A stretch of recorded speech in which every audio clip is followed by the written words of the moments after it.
हल छा पियो ॾिसे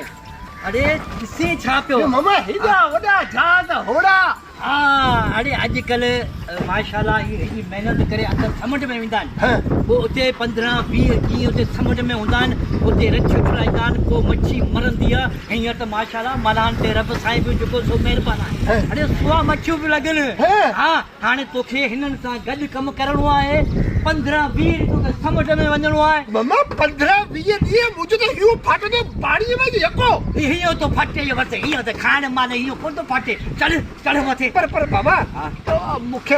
चक्कर कोन ईंदा वधे कौन था चक्कर अचनि हल चई छॾियो हाणे के आखो के चई छॾियो चल मथे शाबाश चल बाबा चलो मामा चलो अरे बाबा बाबा किधर दो मामा अरे मामा जा बच्चा अरे चलो नीचे अब आने के चलो अब खुश हो ना हां अरे चल भाजी हुई दो लेकिन खलो दादू हाणे ॻाल्हि इहा आहे त ही ॿियो को धंधो हिन खां थिए ई कोन थो होटल ते बीहारियो हुउसि होटल जो धंधो बने कोन आयो दुकान ते रेज़की दुकान ते मूं चयो बाबा इहो वॾो ठेका खंडु पतियो विकिरे दुकान खाली करे छॾी ऐं वरी वञो अचो राज़नि ते बीहारियो हुउसि राज़नि जो कमु अध में छॾे भॼी वियो हिन खां को कम ई कोन थो थिए हाणे तोखे ॿुधाए छॾियां थो अॼु तोखे रोड़े ते वठी वञा हे सभु ॻोठ जा पंहिंजा छोकिरा अरे हीउ ॾिठो हीउ कार इहो पंहिंजो ॻोठ जो आहे ॿोड़े में था अची पर मामा बुढ़ी वेंदो बाबा बुढ़ी वेंदो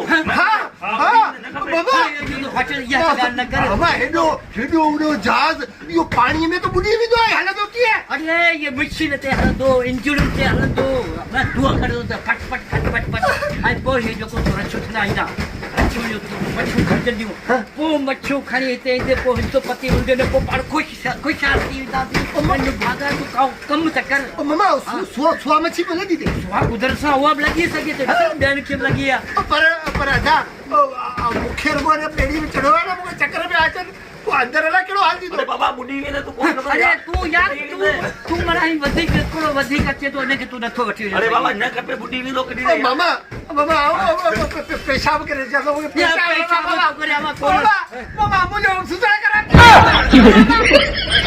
ही तव्हां छा कयो तूं हुनखां छा कयो तो ख़ासि करे हिन भॼायो आहे असांखे अब ठहियो हाणे हिन छोकिरो जेको सो ॿेड़े में कोन थो चढ़े मच्छी कोन थो करे मच्छी कोन थो मारे हाणे भले पोइ पिने